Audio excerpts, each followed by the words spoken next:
Nós estamos há algumas semanas nessa série chamada Últimas Palavras, as frases de Jesus na cruz. Você que está vindo pela primeira vez, eu queria te explicar mais ou menos o significado e a proposta dessa série. Jesus, ele já crucificado, ele profere algumas sentenças e a gente está se dedicando a falar cada domingo sobre uma dessas sentenças ditas na cruz. A gente já falou sobre uma sentença que se resume em perdão, quando ele ora a Deus dizendo: Pai, perdoa essas pessoas que eles não sabem o que fazem. A gente já falou sobre uma sentença que ele disse para um criminoso na cruz, quando ele disse: ainda hoje você estará comigo no paraíso, dando a ele uma segurança. E hoje é o terceiro episódio dessa série. A nossa proposta é falar sobre isso até o domingo de Páscoa, e a gente vai falar hoje sobre uma outra frase de Jesus, dessas que ele profere já crucificado. Mas antes disso, eu queria perguntar a você, se você já parou para pensar que, por vezes, nós repetimos algumas expressões sem pensar na origem delas. Já parou para pensar nisso? Que às vezes nós nos acostumamos com alguns jargões, algumas expressões, e a gente vai repetindo sem analisar o que isso significa de fato e sem entender o porquê dessas expressões. E aí eu trouxe alguns exemplos para que você possa entender do que eu estou falando. E o primeiro deles é o seguinte: você sabe por qual razão nós dizemos que algo muito caro nos custou o olho da cara? Você já usou essa expressão? Eu pensei nela porque eu abasteci o carro vindo para cá e a gente já começa a pensar nessas coisas. A razão principal, teve, chamado Diego Almagro. Ele foi um dos conquistadores da América e ele perdeu um de seus olhos em uma batalha. Então, quando ele volta e ele presta relatório para o imperador Carlos I, ele diz para o imperador o seguinte: defender os interesses da coroa espanhola me custou um olho da cara. Algo que não é conquistado facilmente, algo que exige um esforço maior, daí nós temos essa expressão. Outra expressão, pé rapado. Já ouviu essa expressão? Eu me lembrei dela porque depois de abastecer, eu olhei a minha conta e aí a gente já começa a fazer essas analogias. Mas pé rapado é sinônimo de alguém que é pobre, é pé rapado, não tem condições de algumas coisas. E a origem disso é que na época do período colonial, as pessoas mais ricas costumavam andar a cavalo e os mais pobres andavam a pé.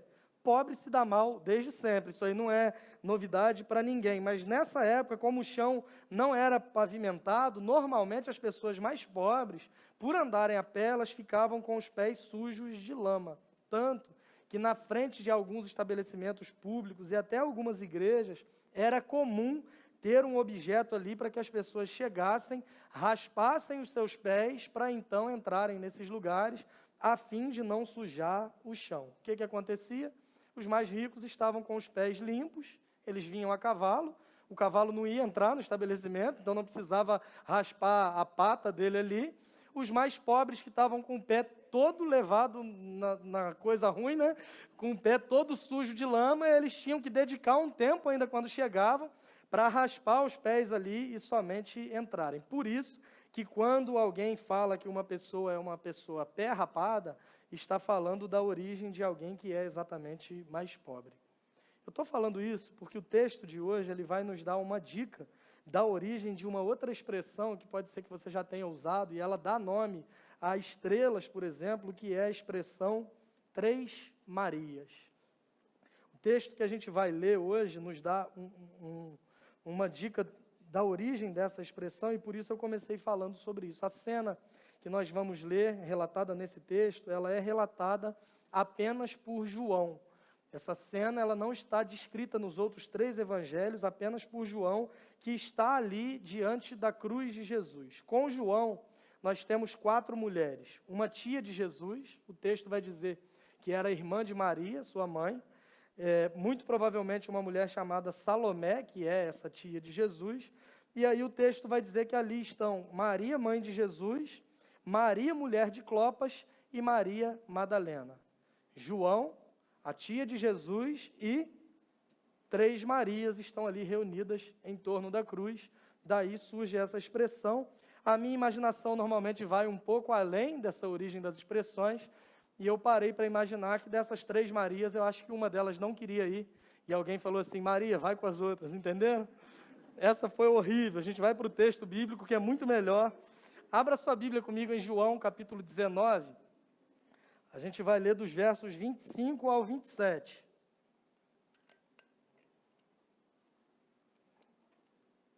As outras expressões têm essa origem de fato.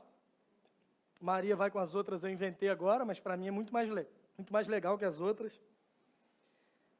João capítulo 19, versos 25 a 27.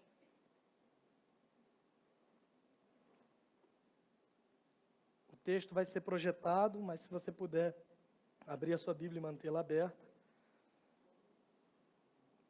João 19, 25 a 27 diz assim: Perto da cruz de Jesus estavam sua mãe, a irmã dela, Maria, mulher de Clopas, e Maria Madalena. Quando Jesus viu sua mãe ali, e perto dela o discípulo a quem ele amava, que é João, disse à sua mãe: Aí está o seu filho. E ao discípulo: Aí está a sua mãe. Daquela hora em diante, o discípulo a recebeu em sua família. Vamos orar? Deus, obrigado pela tua palavra lida. A gente pede ao Senhor que nos ilumine nesse momento, para que a gente perceba as verdades inspiradas desse texto bíblico, que a gente consiga colocar isso em prática e que a gente consiga, como consequência disso, viver uma vida que te agrade, uma vida para a glória de Deus. É a oração que nós fazemos em nome de Jesus. Amém.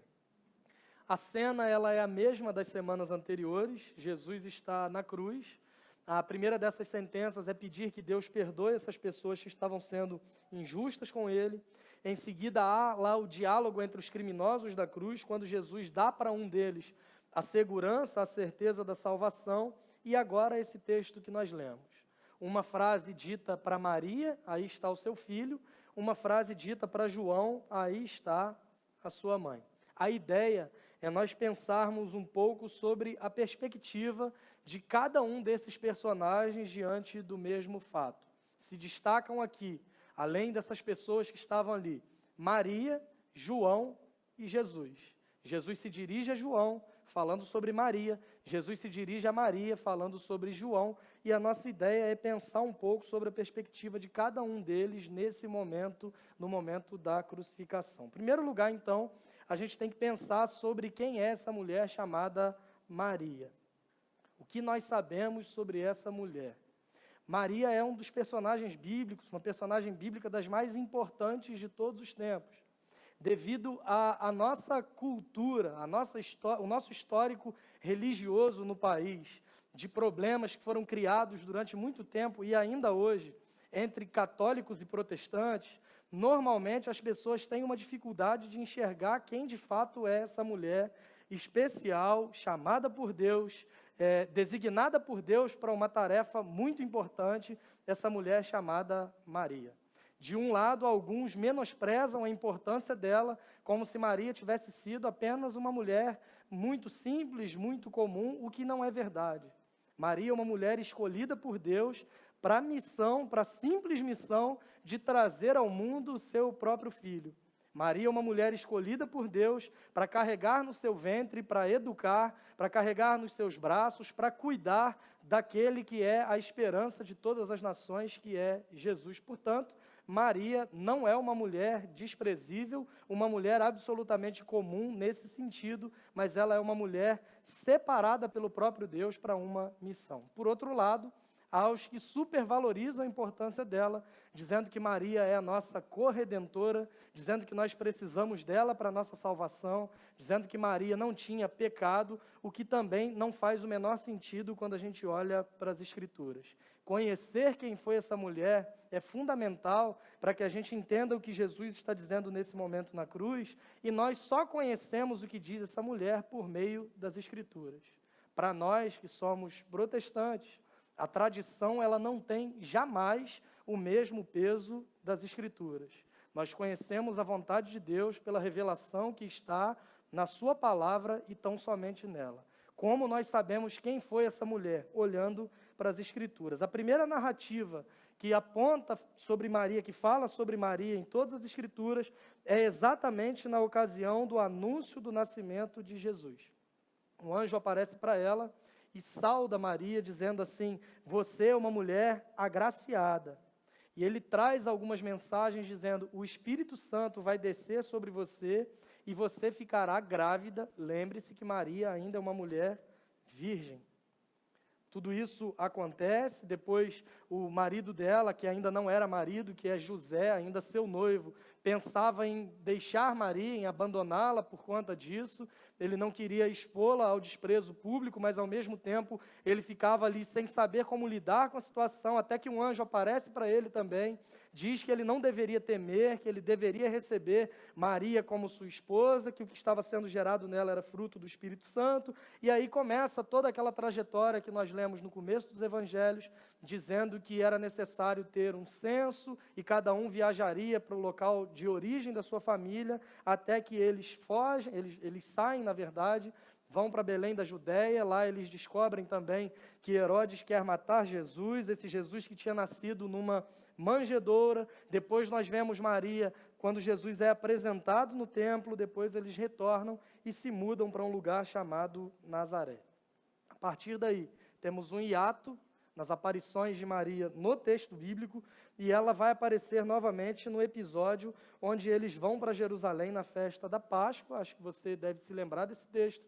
E de repente, quando eles voltam de Jerusalém, já no meio do caminho, eles percebem o quê? Que Jesus não estava com eles, ele se perdeu. Uma vida absolutamente normal, uma vida absolutamente comum.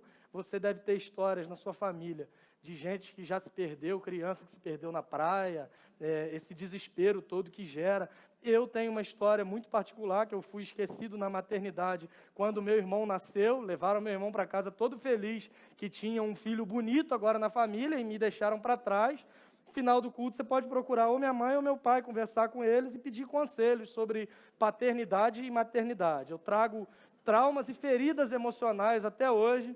Poderia ser um bandido, mas estou aqui para pedir a sua colaboração, que você preste atenção naquilo que a gente está conversando. O que eu quero dizer para você é que eles tinham uma vida absolutamente comum. Eles retornam para o templo, quando chegam lá, Jesus está ensinando os mestres da lei, e a vida foi passando normal.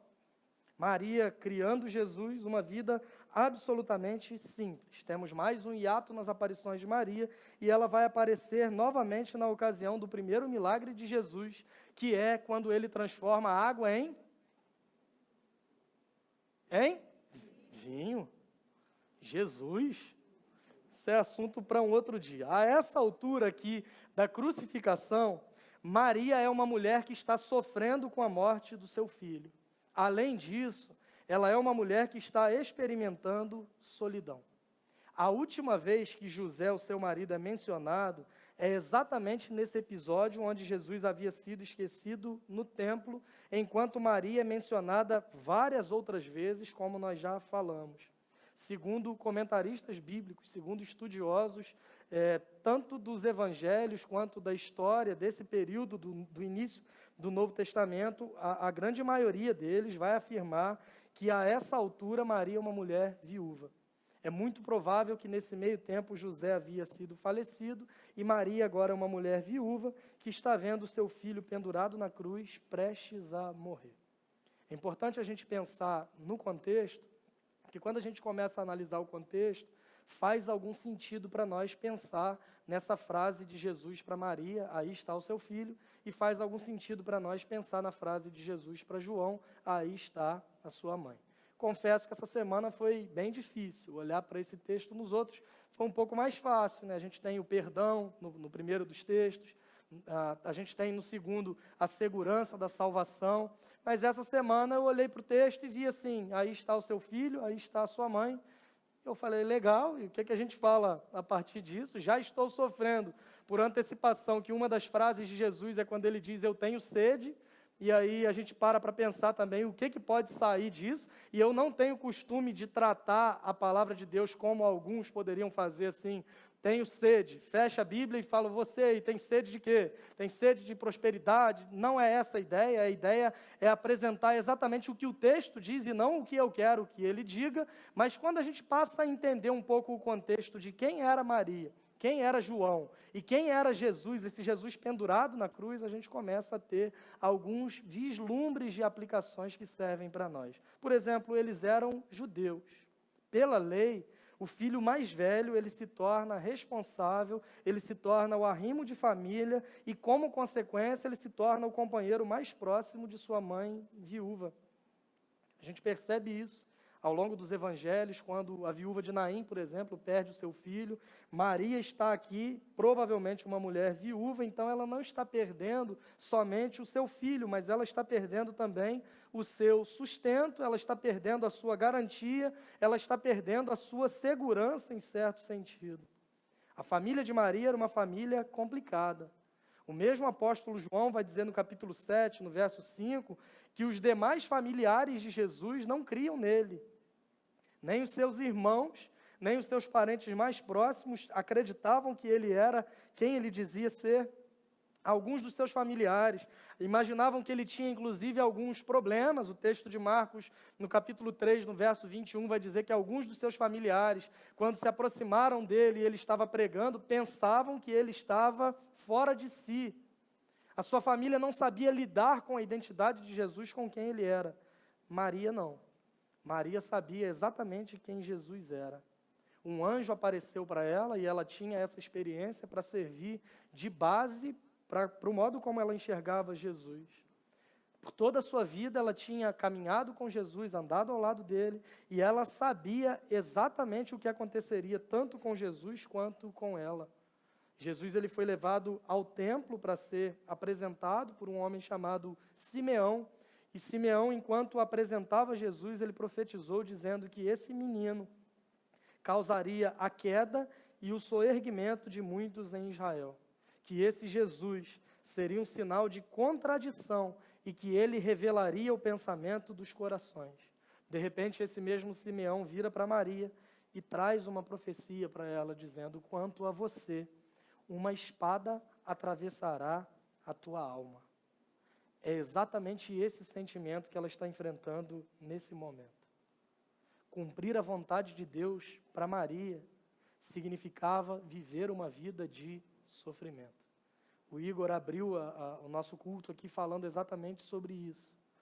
Sobre crer em Deus não significar ter uma vida isenta de sofrimentos, e às vezes é exatamente o oposto. O propósito de Deus, além de não nos isentar de dores, às vezes nos traz mais dores e sofrimentos. A vida de Maria com Jesus, ela foi experimentando sofrimento o tempo todo. Antes dele nascer, ela sofreu com comentários maldosos sobre a sua gravidez. Ela sofreu com uma viagem longa perto de dar à luz. Ela sofreu com um parto em um local inapropriado. Foi um parto literalmente desumanizado. Ele nasceu num lugar onde animais nasciam e se alimentavam, na verdade. Ela sofreu com as ameaças de Herodes, que queria matar o menino. Eles tiveram que ficar no Egito durante um tempo, enquanto Herodes ainda estava vivo. Então ela sofreu distante do seu povo, o que para eles era uma realidade terrível, porque o povo de Deus, no contexto do Antigo Testamento, e a gente se lembra que o Novo Testamento começa com a morte de Jesus, o povo de Deus entendia que a presença de Deus estava em um local específico, que era em Jerusalém. Ela passou 2 anos afastada do que significava a presença de Deus para ela. Ela sofreu com o exílio no Egito, ela sofreu quando ela percebeu que o seu filho era rejeitado pelos homens, ela sofreu quando percebeu que nem a sua própria família dava crédito a ele, ela sofreu muito provavelmente com a ausência de José, e agora mais uma vez essa mulher está sofrendo na cena da crucificação. Nem Vascaíno sofre tanto igual Maria sofreu ao longo de toda a sua vida. E o que nós aprendemos com ela? Que seguir o propósito de Deus para nós não nos isenta de dores e dificuldades. Maria recebeu uma tarefa muito especial do próprio Deus. Ela teve uma vida comum criando Jesus, mas a sua vida foi uma vida de extremo sofrimento. nesse momento, ela está experimentando a morte iminente do seu filho e, como consequência disso, ela está experimentando um tempo terrível de solidão.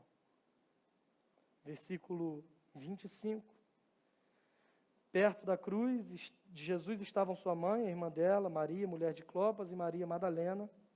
Quando Jesus viu sua mãe ali, e esse é um ponto muito importante para nós.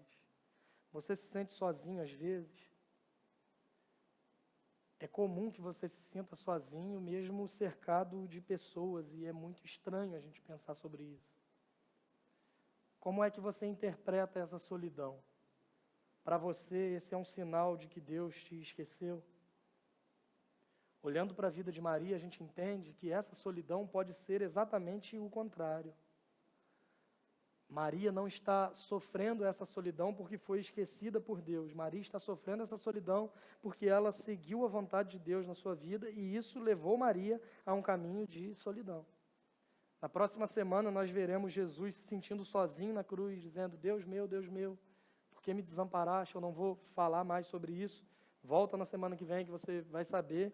A boa notícia, e nós falaremos um pouco mais sobre isso à frente, é que Jesus viu essa mulher solitária e se compadeceu dela. O que isso significa para nós na prática? Que seguir a vontade de Deus, embora não nos isente de sofrimentos na vida, seguir a vontade de Deus nos garante que Jesus nos vê e se compadece de nós. Ele está na cruz, experimentando dores terríveis, sofrendo injustamente. E ainda assim ele não se preocupa somente consigo mesmo, com as suas dores, com as suas necessidades, mas ele olha para sua mãe, ele a vê ali. Ele contempla a solidão que aquela mulher está experimentando.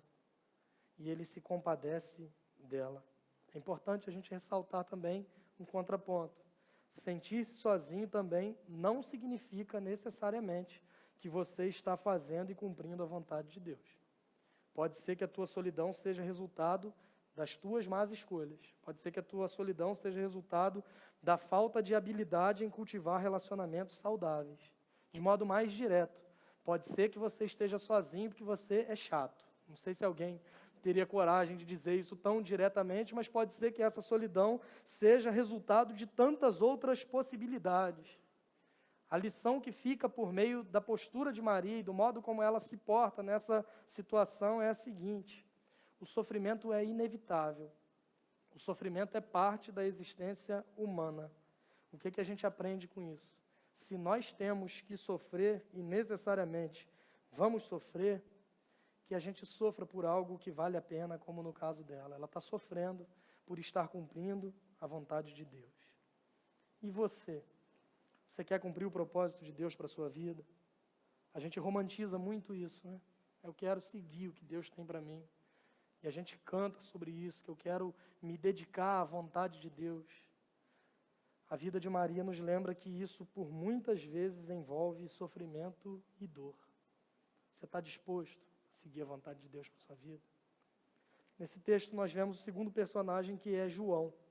Do mesmo modo que a gente falou sobre Maria, eu quero falar sobre quem é esse homem, o que nós aprendemos com ele. João era o discípulo amado. Jesus tem 12 discípulos, mas em algumas situações ele separa 3, que são normalmente os mesmos, no Monte da Transfiguração. Em algumas outras ocasiões, quando Jesus sai para orar e chama 3 dos discípulos para o acompanharem, normalmente são esses 3, Pedro, Tiago e João. O barquinho nem sempre ia, às vezes era com o barquinho, às vezes era sem o barquinho também, mas esses 3 eram os discípulos mais próximos de Jesus. Tinha os 12, dentro dos 12 tinha os 3. Sabe aquele grupo de WhatsApp que você tem? Com um monte de gente. Aí tem um grupinho menor para falar dos outros. Você não sabe. Estão falando de você num grupo menor e você não está sabendo. Eu queria te alertar sobre isso. É uma profecia que eu estou te dando nesse momento. Normalmente acontece isso. E João fazia parte desse grupo privado, desse grupo menor. Tinha coisas que Jesus falava no privado com ele.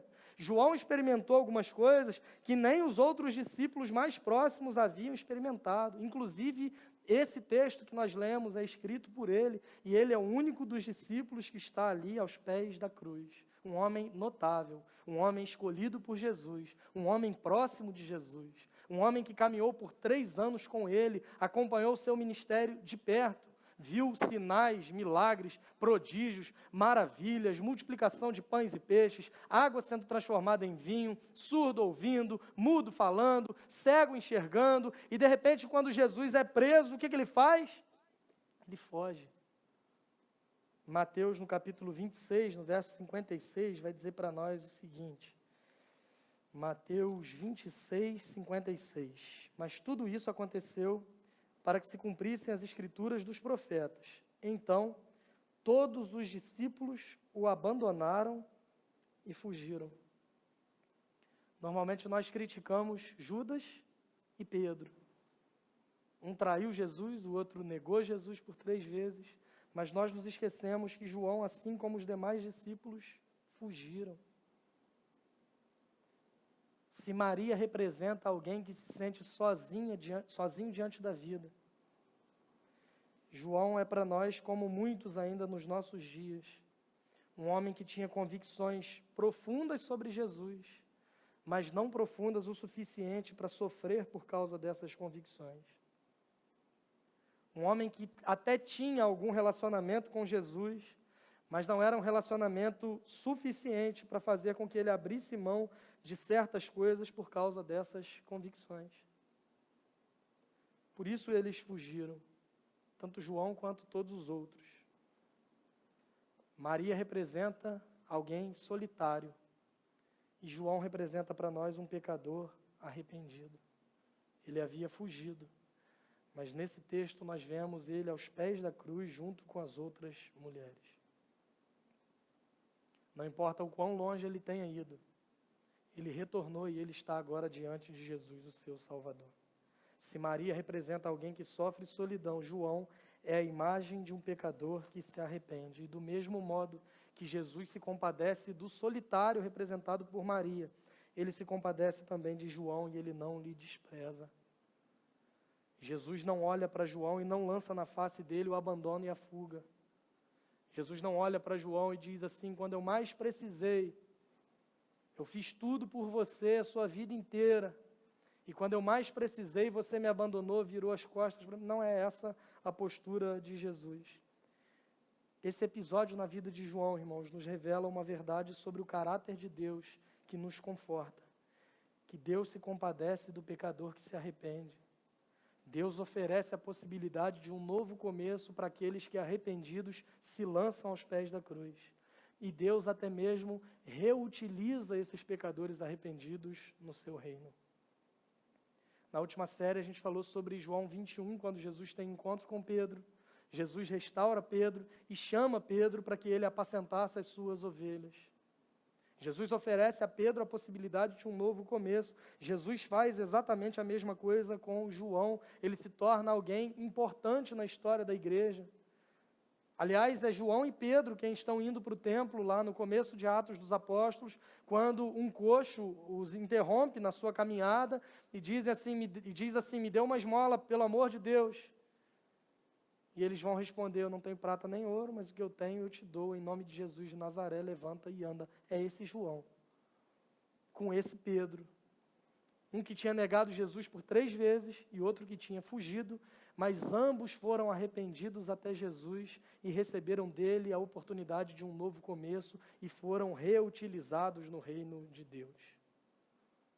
Não importa o quão sujo é o seu passado, não importa o quão terrível é a sua vida pregressa de pecados, a graça de Deus é maior do que qualquer coisa. E por último eu quero falar sobre Jesus, olhando para esse texto, sobre a sentença dita por ele, que é o ponto central dessa história. Na verdade, são 2 frases que trataremos como uma, porque elas são ditas no mesmo contexto. Ele vira para essa Maria, essa mulher solitária, e diz assim, aí está o seu filho. E para esse João, ele vai dizer, aí está a sua mãe. Parece simples, mas ao mesmo tempo isso nos ensina de modo profundo. Para uma mulher que está experimentando solidão, essas palavras representavam conforto. Se Jesus é o responsável legal pelo sustento da família, e ele está prestes a morrer, com essas palavras que ele diz para sua mãe, aí está o seu filho, ele está dizendo, nada vai lhe faltar. Alguém vai cuidar de você. É uma preocupação a menos para essa mulher nesse momento. Mesmo em face da morte, Jesus está preocupado com a necessidade do outro. Ainda nessa relação com a sua própria mãe, ele está mais uma vez se dedicando a cumprir a lei, que a lei rege sobre honrar pai e mãe. Mesmo diante de uma morte injusta, Jesus está pensando em um meio para que aquela mulher que estava experimentando solidão não ficasse desamparada. Eu sei, mãe, o quanto isso te faz sofrer, mas eu não te deixarei sozinha. Aí está o seu filho. Aí está um amigo a quem eu tanto amo, alguém que você poderá acompanhar, alguém que estará ao seu lado, alguém que vai dividir alegrias e dores com você. Esse é João, o seu filho. A solução de Jesus para a solidão que Maria experimentava é a comunhão. Ele oferece para ela a possibilidade de uma nova família. Uma nova relação familiar está sendo estabelecida. Você tem se sentido solitário como Maria? O caminho de cura para você é o mesmo, que é a comunhão. Maria recebe por meio dessas palavras de Jesus a certeza de que há uma nova família preparada para ela, assim como nós também somos recebidos na família de Deus por meio da fé em Jesus. Mas a todos quantos o receberam, deu-lhes o poder de serem feitos filhos de Deus. Outro ponto interessante que está sendo revelado nesse momento é que está sendo mostrado para Maria que de forma definitiva a relação dela com Jesus estava mudando. Ela olha para a cruz e ela vê o seu filho prestes a morrer. Mas ao mesmo tempo ela olha para a cruz e ela vê o seu Salvador dando a vida por ela exatamente na sua frente.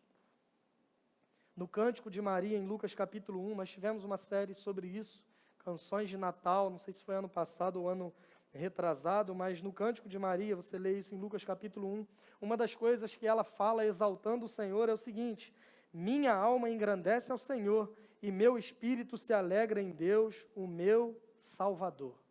Maria entendia que necessitava de um Salvador. Quem é que precisa de Salvador? Pecadores. Pessoas que sabem que não podem se salvar pela sua própria capacidade. Maria é uma mulher extremamente especial, separada por Deus, usada por Deus para uma finalidade específica, agraciada, escolhida por Deus com um propósito muito bem definido. Mas uma mulher pecadora como eu e você, que tem muito a nos ensinar por meio da sua vida, mas que também, como você e eu, precisava de um Salvador, porque é pecadora, e os nossos pecados nos separam de Deus, desde os nossos primeiros pais, Adão e Eva, quando desobedeceram a Deus. Isso nos atinge e isso era uma realidade para essa mulher também. Ela não viveu uma vida sem pecado.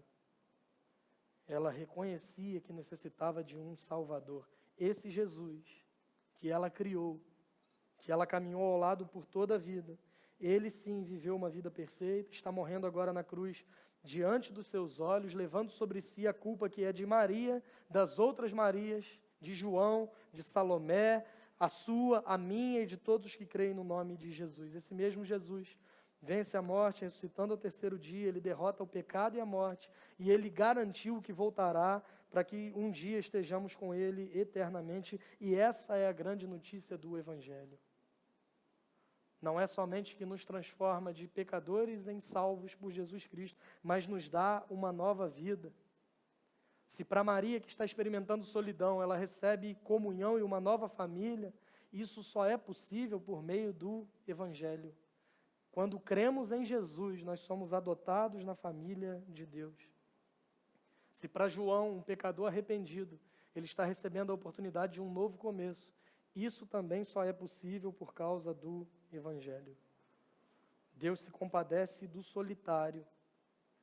Isso nos indica de modo muito direto que Deus se importa conosco. A morte de Jesus na cruz nos lembra de duas verdades fundamentais. Por sermos pecadores, nós precisamos de um Salvador. A segunda verdade, por sermos amados por Deus, Ele já nos deu um Salvador, que é o seu próprio Filho, Jesus Cristo. Maria viu A obra de Jesus para a sua salvação se realizando ali em tempo real, mas ela é consolada pelo próprio Jesus, providenciando para ela comunhão. Não é só ser salvo, é viver uma vida plena. Jesus veio para nos dar vida e vida em abundância.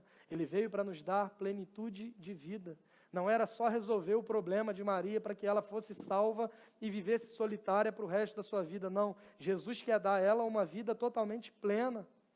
É entender a salvação que se dá por meio do Evangelho e entender que esse Evangelho traz desdobramentos práticos. Para ela, que experimentava a solidão, está sendo oferecida a ela agora uma nova família, uma comunhão por meio da mensagem do Evangelho. E para João, Jesus dá uma tarefa: cuidar da sua própria mãe.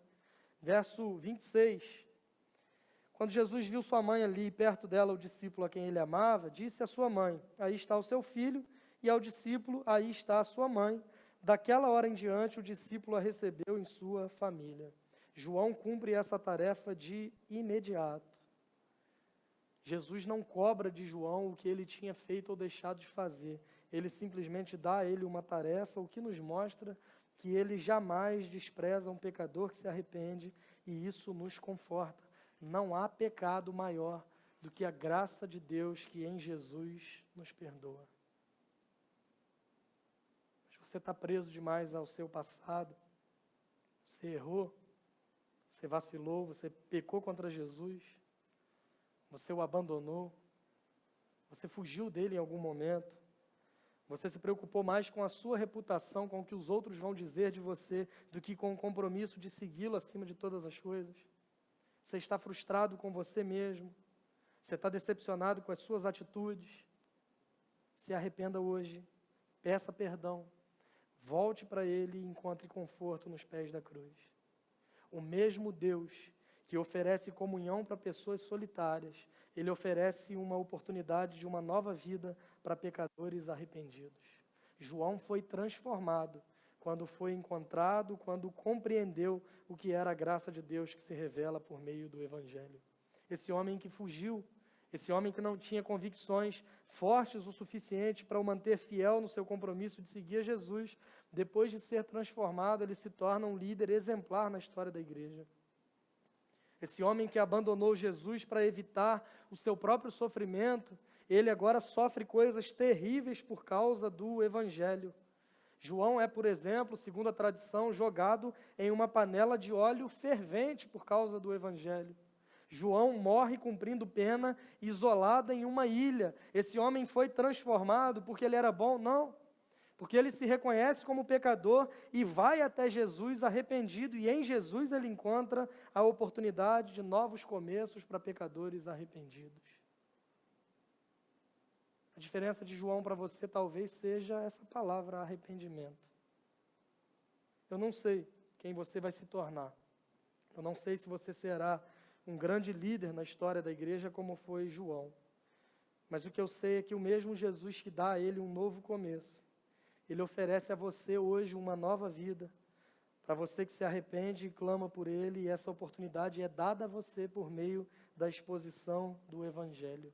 Essa mensagem, que é loucura para uns, que é escândalo para outros, mas para nós é poder de Deus para a salvação de todo aquele que crê. Se arrependa dos seus pecados, vá até Jesus. Ele não despreza corações quebrantados e Ele não despreza pecadores arrependidos.